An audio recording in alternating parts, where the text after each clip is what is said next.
What is up, Iwu crew? The case we have for you today is shocking and disturbing, and one many of you may have heard of. It is one of those cases that is almost unbelievable, especially considering it all happened right under our noses. But incredibly, it's all true. Let's get into it. Jaycee Lee Dugard was born on May 3rd, 1980 to Terry Probin and Ken Slayton.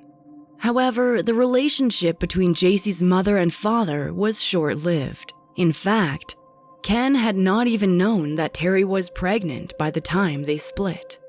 Terry soon became romantically involved with a man named Carl, who would later become her husband and the father of her second child, Shayna.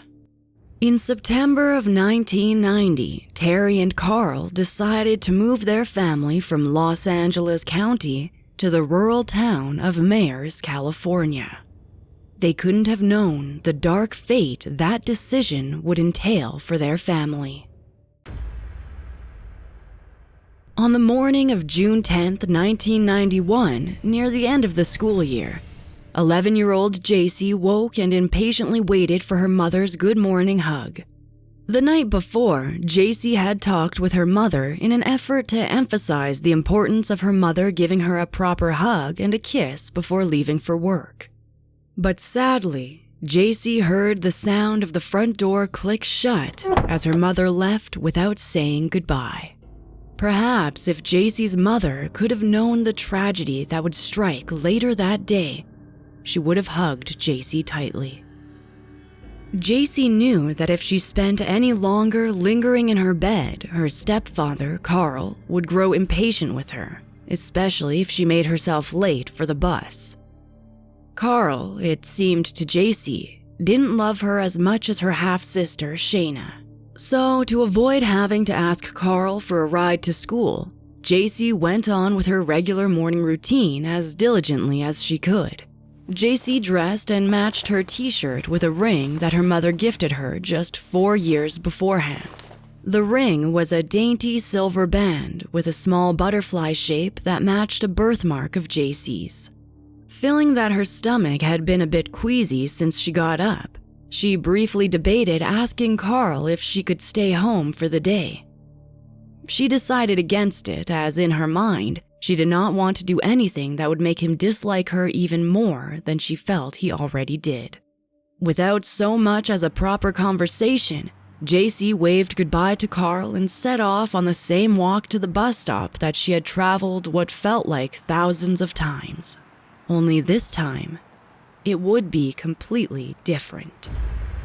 As Jaycee began the trek up the steep hill that led to the bus stop, she contemplated the events of the upcoming weeks as any 11-year-old would. Her entire grade was scheduled to go to a nearby water park in just a few days, and Jaycee had been excited yet nervous for the trip, as she had recently grown more self-conscious about her body. As she crossed the road exactly where her mother had requested her to cross, Jaycee became suddenly aware that she was not alone. Just a few feet behind her, following every step of the way, was an unfamiliar vehicle.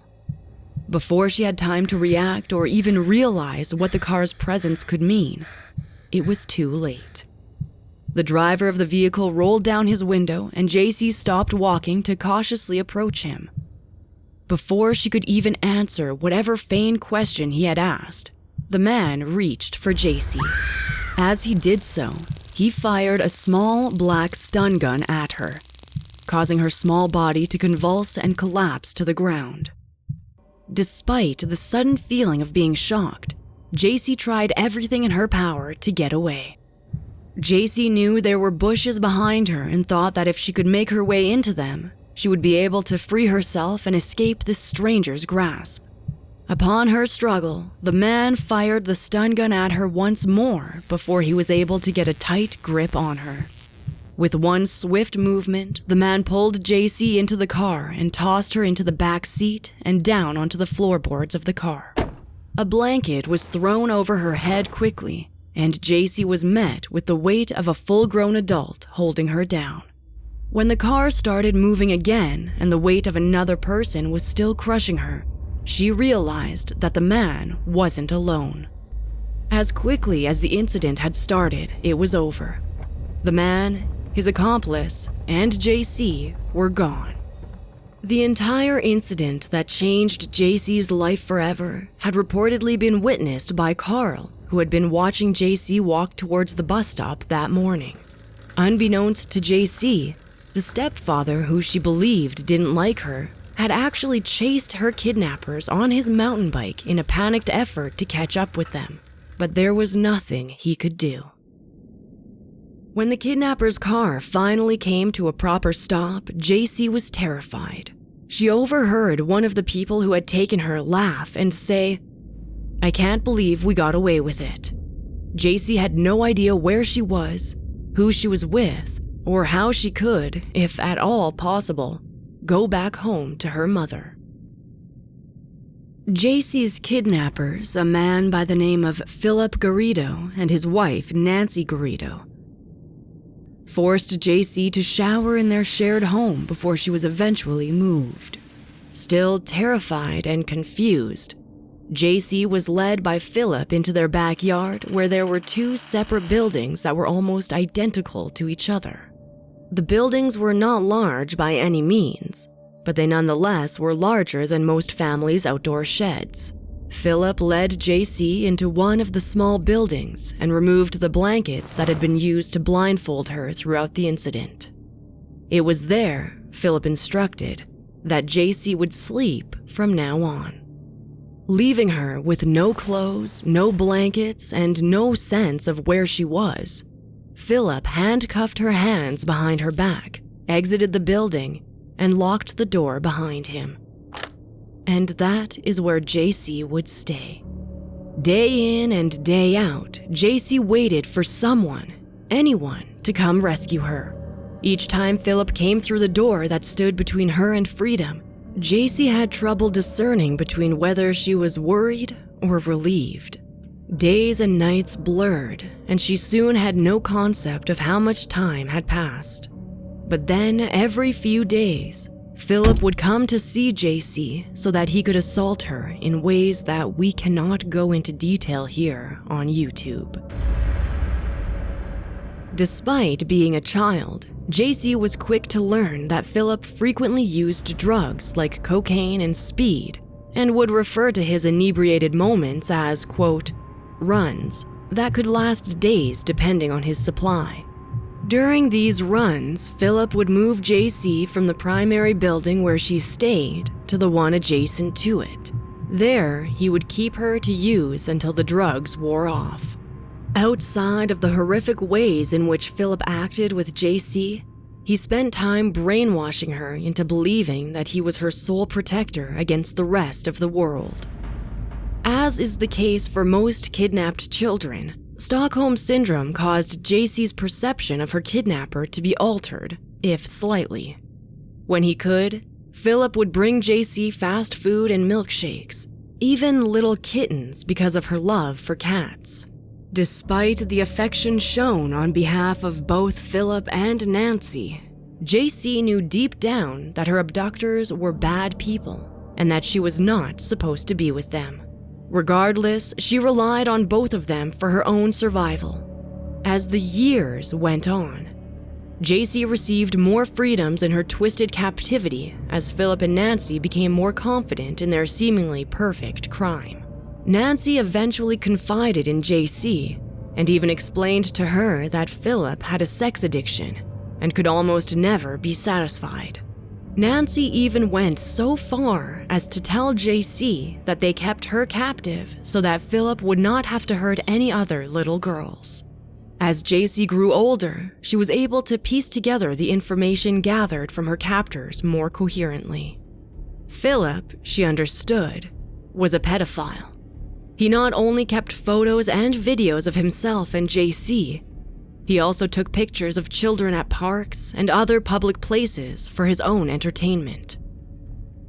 On Easter Sunday of 1994, 4 whole years after Jaycee had been abducted, Philip and Nancy noticed that Jaycee's body was changing in a way that was indicative of a pregnancy. At 13 years old, Jaycee discovered she was carrying her kidnapper's child. Barely just turned 14, Jaycee not only had to give birth to a baby on the floor of her kidnapper's studio-sized shed, she also found herself pregnant once more shortly after the birth of her first daughter. The horror of being pregnant when she was just a child herself was slightly mitigated.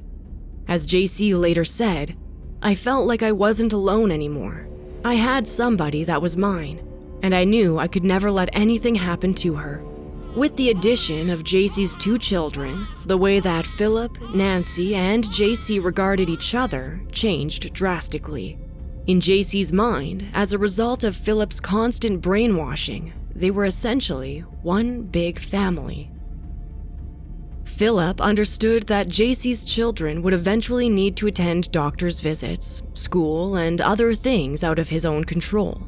So, when Jaycee's daughters were still quite young, Philip encouraged them to refer to Nancy as their mother and assured them that Jaycee was their sister. Around the same time, Philip instructed Jaycee to pick a new name for herself, and she chose the name Alyssa. For the rest of her time in captivity, Jaycee was forced to separate herself from her true identity in an effort to keep Philip's dark secret. With each year of Jaycee's captivity that passed, Philip and Nancy grew braver in their endeavors. In fact, they started taking Jaycee along on trips with the babies to the beach. Nancy would even take Jaycee out for girls' days, where the two would get their nails done and go shopping with whatever expendable income they had at the time. With every outing, Jaycee understood that if she opened her mouth and revealed her name and situation to anyone, her entire life would change again.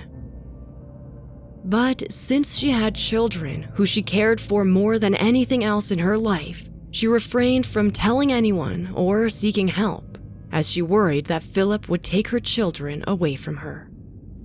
In the late 1990s, Jaycee began journaling almost daily. She would reflect on the day's events, log information about her children, and even, on occasion, write about her desires to see her mother again and get away from Philip and Nancy altogether. There, in her kidnapper's backyard, Jaycee became a mother herself, a stay-at-home teacher for her children and a nobody to the rest of the world. That is, until the course of her abduction changed forever. Beyond the horror that Philip Garrido inflicted on Jaycee, he also had a history of arrests.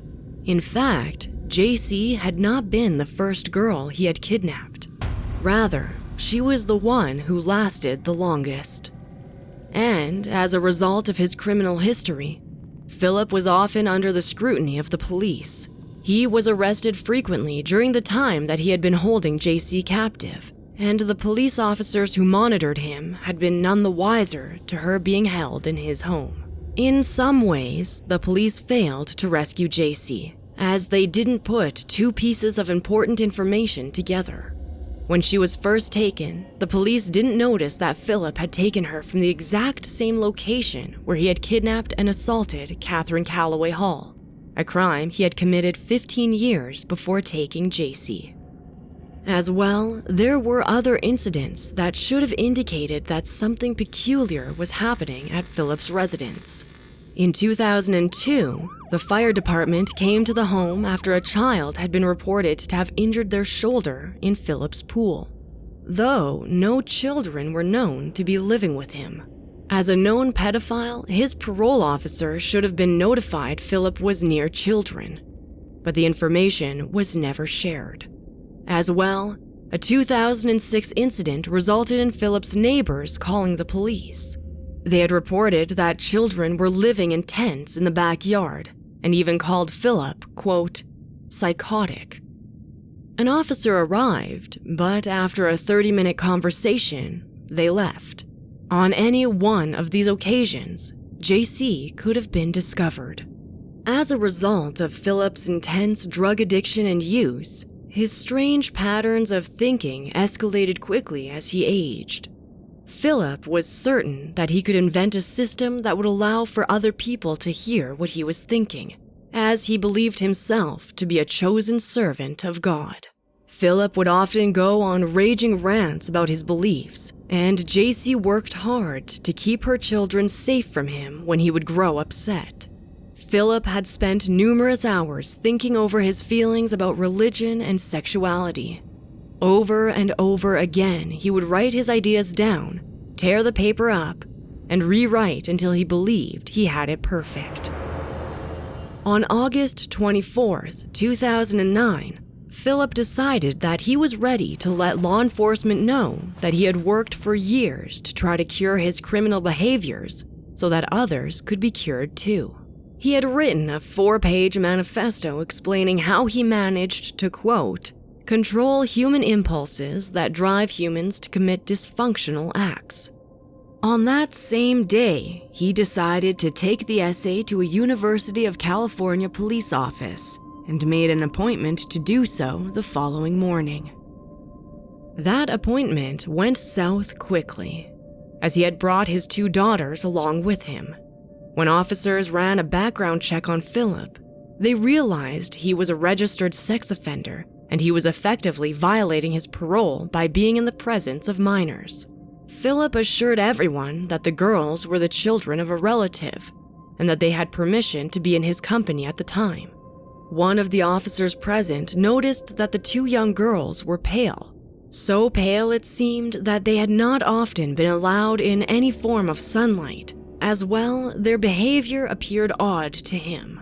The following day, Philip was instructed to follow up with the officers, as one had been highly concerned for the health and safety of the children in Philip's company. For some reason, Philip showed up to the parole office on August 26th with the 2 girls, Nancy, and, to her own surprise, Jaycee. The police immediately separated everyone in order to speak to them without the presence of Philip. Even when she was away from the others, Jaycee refused to drop her fake identity in front of the officers, and even became agitated when she was pressed about her real name. For 18 long years, Philip had assured her that the world was full to the brim with evil and that she could trust no one but him. And for much of her life now, there had been no Jaycee Dugard. Hours into the series of interviews, Philip finally cracked. Jaycee was shocked to find that Philip had actually confessed to having kidnapped her when she was just 11 years old. Upon hearing that the truth of her life was revealed, Jaycee was ready to tell officers who she really was. One of the officers in the room slid a small piece of paper and a pencil across the table towards Jaycee, urging her to write her real name, even if she felt too scared to speak it aloud. There, in the artificial lighting of the interrogation room, Jaycee wrote, Jaycee Lee Dugard. Once officers were able to properly confirm Jaycee's identity, they informed her that her mother would want to speak with her. After all, she had been missing her daughter for those 18 long years, assuming she was dead, but hoping to God that she was not. For the first time since the day she was kidnapped, Jaycee was able to hear her mother's voice and tell her that she was alive. All those years she was gone, Jaycee had managed to hold on to the butterfly ring her mother had gifted her when she was 7, in the hopes that she would see her again, and still had it when they were finally reunited. When Philip was arrested for his crimes, Jaycee's 2 daughters cried, and even Jaycee struggled with the emotional bond he had forged between them as her captor. During an interview while in jail, Philip said, "In the end, this is going to be a powerful, heartwarming story. My life has been straightened out. Wait till you hear the story of what took place at this house. You're going to be absolutely impressed. It's a disgusting thing that took place with me at the beginning, but I turned my life completely around." He claimed, seemingly unaware of the irony and contradictory statements, that by kidnapping Jaycee and fathering children with her, he had changed his life for the better. In his view, these actions helped to reform him from a pedophile and kidnapper.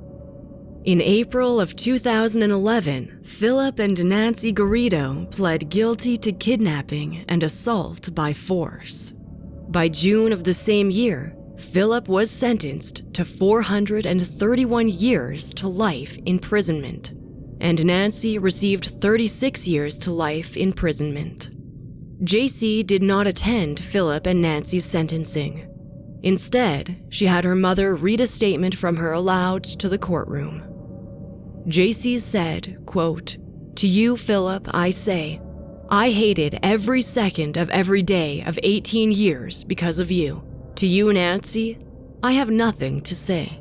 As I think of all those years, I am angry. You stole my life and that of my family." Now, well into her 30s, Jaycee Dugard is a mother of two who is slowly learning how to return to a society she had been withheld from since she was 11. Since her escape, she wrote a book about her experiences and began rehabilitation into the world, including animal therapy with horses. She has also started the Jaycee Foundation, in which she encourages others to, quote, "just ask yourself to care," and hopefully prevent others from enduring the torture she had gone through during her time in captivity.